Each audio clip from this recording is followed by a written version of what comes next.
जहां बिहार में सियासी उलटफेर चल रहा है, नीतीश कुमार की एनडीए में वापसी की बात कही जा रही है, तो इधर सपा सुप्रीमो अखिलेश यादव ने बड़े फैसले का ऐलान कर दिया है।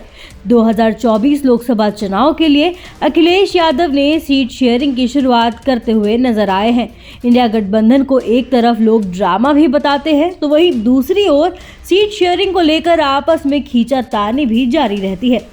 लेकिन इस खींचातानी को खत्म करने के लिए पहला कदम उठाते नजर आए समाजवादी पार्टी के मुखिया अखिलेश यादव।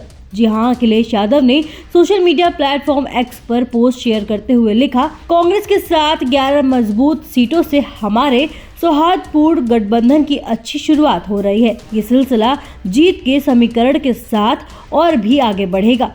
इंडिया की टीम और पीडीए की रणनीति इतिहास बदल देगी। वहीं कांग्रेस नेता जयराम ने किसी राज्य का नाम लिए बिना ही कहा कि कुछ राज्यों में सीट बंटवारे को लेकर आम सहमति बन गई है। सीटें फाइनल कर ली गई है, लेकिन उनकी घोषणा नहीं की गई है।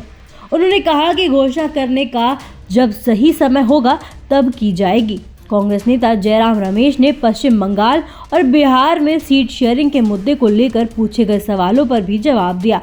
पश्चिम बंगाल में कांग्रेस टीएमसी के बीच सीट बंटवारे के मामले पर खींचातान पर कांग्रेस नेता ने कहा कि उन्होंने यानी सीएम ममता बनर्जी हमेशा ये कहकर बात समाप्त करती हैं कि उनकी प्राथमिकता बीजेपी को हराना है। यही प्राथमिकता कांग्रेस और इंडिया अलायंस के लिए भी है। All I am saying is this alliance, the India group, is for fighting Lok Sabha elections. It's a national level alliance. We fight some parties in the India group in some states. Hot words are exchanged every day between the Congress and the left in Kerala. Every day. In fact, I would say every minute. But yet, the left is part of the India alliance. Jairam Ramesh ने आगे ये भी कहा कि हमारा प्रयास रविवार यानी आज 28 जनवरी को भारत जोड़ो न्याय यात्रा फिर से शुरू कराने के लिए है। उन्होंने कहा कि ये हमारे लिए बेहद ही खुशी की बात होगी कि अगर ममता बनर्जी की उपस्थिति यात्रा के दौरान होती है तो ये हमारा सौभाग्य होगा। कांग्रेस नेता जयराम रमेश ने ये भी कहा कि राज्य स्तर पर समस्याएं हो सकती हैं, लेकिन इंडिया गठबंधन में स्थानीय मुद्दों की बजाय राष्ट्रीय मुद्दों को प्राथमिकता दी जाएगी। उन्होंने बिहार के मुख्यमंत्री नीतीश कुमार को इस गठबंधन का आर्किटेक्ट तो पश्चिम बंगाल की सीएम ममता बनर्जी को को आर्किटेक्ट बताया। पश्चिम बंगाल और पंजाब में जहां इंडिया ब्लॉक की मुख्य पार्टी कांग्रेस को सहयोगी दल से झटका मिला, तो वहीं उसके लिए अब उत्तर प्रदेश से राहत की खबर भी सामने आ रही है। खड़गे जी और लालू जी के बीच में बात हुई है कि नहीं, मैं नहीं कह सकता हूँ, मुझे जानकारी पर जरूर हुई होगी, उसमें कोई संदेह नहीं है। मैं आपको ये औपचारिक तौर से बोल सकता हूं कि खड़गे जी और ममता जी के बीच में बातचीत हुई है।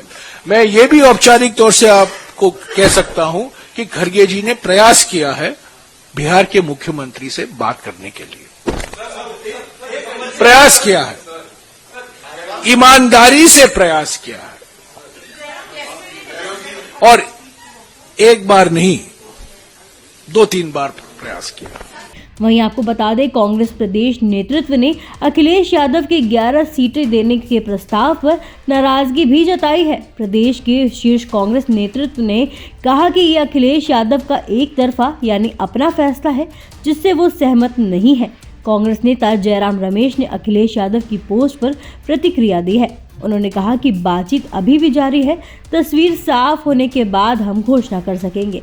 वहीं कांग्रेस के प्रदेश अध्यक्ष अजय राय ने मीडिया से बातचीत करते हुए कहा कि जो मेरी जानकारी में है कि अभी बातचीत चल रही है। हमारी राष्ट्रीय कमेटी इस पर जो बातचीत कर रही है। मुकुल वासनिक के नेतृत्व में जो कमेटी है, उसकी समाजवादी पार्टी के सीनियर लीडर के साथ अभी बातचीत चल रही है। 11 सीटों को लेकर हुए समझौते की बात की अभी जानकारी में नहीं है, अभी कुछ फाइनल नहीं हुआ है।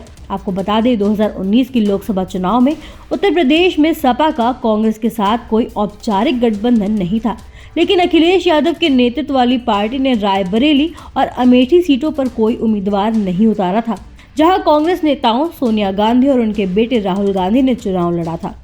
कांग्रेस ने सूबे की 80 में से 77 सीटों पर उम्मीदवार उतारे थे।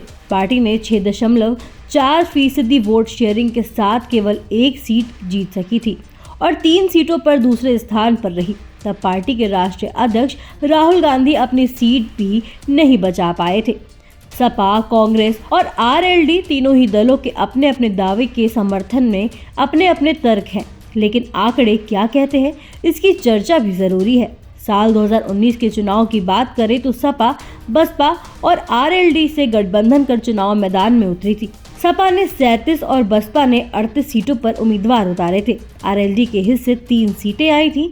सपा, बसपा, आरएलडी के गठबंधन ने सोनिया गांधी की सीट रायबरेली और अमेठी में राहुल गांधी के खिलाफ उम्मीदवार नहीं उतारे थे।